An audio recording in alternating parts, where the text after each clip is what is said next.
മരിച്ച വ്യക്തിയുടെ പേരും നക്ഷത്രവും പറഞ്ഞ് ആവാഹനം ചൊല്ലി ഇലയിലിരുത്തി ആ വ്യക്തിയോട് നമ്മൾ അറിഞ്ഞോ അറിയാതെയോ ചെയ്തു പോയ പാപങ്ങളെ അകറ്റി ആ ആത്മാവിനെ തൃപ്തിപ്പെടുത്തിയിരുത്തുക. എന്നിട്ടാണ് നമ്മൾ പിണ്ടം വയ്ക്കുക. പിണ്ടം വയ്ക്കുക എന്ന് പറഞ്ഞു കഴിഞ്ഞാൽ ആഹാരം കൊടുക്കുക എന്ന സങ്കല്പം. പക്ഷെ നമുക്ക് പറഞ്ഞിരിക്കുന്നത് പഞ്ചപിണ്ടമാണ്, അതായത് 5 ഉരുള. 5 ഉരുള എന്ന് പറയുമ്പോൾ നമ്മുടെ ശരീരത്തിൽ അടങ്ങിയിരുന്നതായ പഞ്ചഭൂതങ്ങൾക്ക് വേണ്ടിയാണ് 5 പിണ്ടം വയ്ക്കുന്നത്. അപ്പോൾ 5 പിണ്ടത്തെ മരിച്ച വ്യക്തിയുടെ ശരീരമായി സങ്കല്പിച്ചുകൊണ്ട് ആത്മാവിന് ഭക്ഷണമായിട്ട് കൊടുക്കുന്നതാണ് എള്ളും തീർത്ഥവും തിലോദകം ചൊല്ലി കൊടുക്കുന്നത്. അപ്പം നമ്മൾ ഈ ആവാഹനം ചൊല്ലുന്ന സമയത്ത് നമ്മുടെ അച്ഛൻ്റെ വംശത്തിലും അമ്മയുടെ വംശത്തിലും മരിച്ചുപോയ ബന്ധുമിത്രാദികളെല്ലാവരും വരും. അവർ എങ്ങനെയൊക്കെ മരിച്ചതാണെന്ന് നമുക്കറിയില്ല. പക്ഷേ മന്ത്രത്തിൽ പറയുന്നുണ്ട്, ആഹാരം കിട്ടാതെ മരിച്ചവരുണ്ട്, പുത്രദുഃഖത്താൽ മരിച്ചവരുണ്ട്, ആശ്രിതരുണ്ട്, സേവകരുണ്ട്, ഗുരുക്കന്മാരുണ്ട്, ശിഷ്യന്മാരുണ്ട്, പുത്രന്മാരുണ്ട്, നമുക്ക് അറിഞ്ഞും അറിയാതെയുമായ ആത്മാക്കളുണ്ട്, ഗർഭത്തിലിരുന്ന് മരിച്ചുപോയ ആത്മാക്കൾ വരെ നമ്മളെ കുടുംബങ്ങളിലുണ്ട്. നിങ്ങളുടെ മുന്നിൽ ഒരു ഇലയിൽ പൂവ്, ഒരിലയിൽ ചോറ്,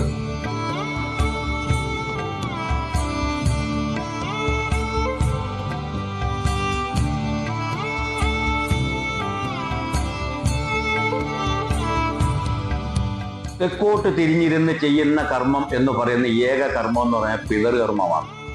അപ്പൊ അത് തെക്കോട്ട് തന്നെ തിരിഞ്ഞിരുന്ന് ചെയ്യണം. ബാക്കിയുള്ളത് നമുക്ക് വടക്കോട്ടോ കിഴക്കോട്ടോ പടിഞ്ഞാറോട്ടോ ഒക്കെ നോക്കിയിരുന്ന് കർമ്മങ്ങൾ ചെയ്യാം.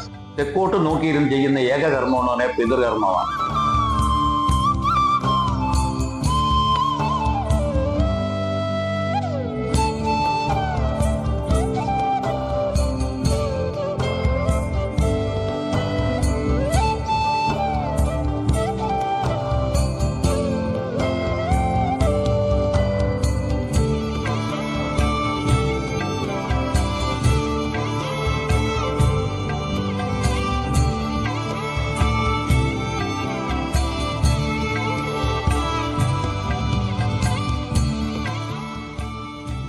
ഇനി അല്പം എള്ളെടുത്ത് ആ ചോറിൻ്റെ കൂടെ ഇട്ട് ആ എള്ളും ചോറും കൂടെ കുഴച്ച് അതിനെ 5ആയിട്ട് ഉരുള ഉരുട്ടി വെക്കണം. 5 ഉരുളയാക്കി വെക്കണം.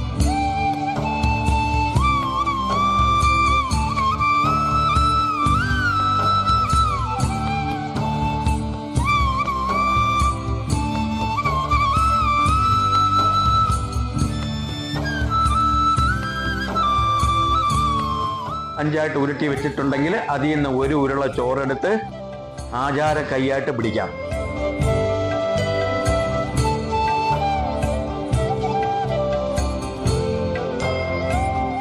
പിതൃസ്ഥാനമായ ദർഭയുടെ മുകളറ്റത്ത് കൈ വലത്തോട്ട് മറിച്ച് വയ്ക്കണം. തർപ്പണം എന്ന് പറയുന്നത്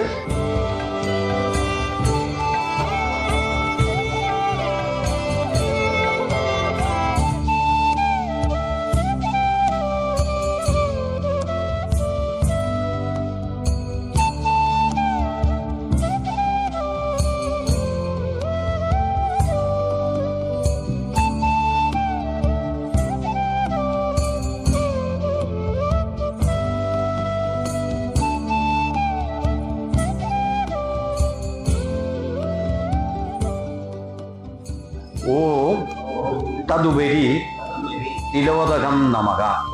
ആ പിണ്ടത്തിന് വീഴട്ടെ.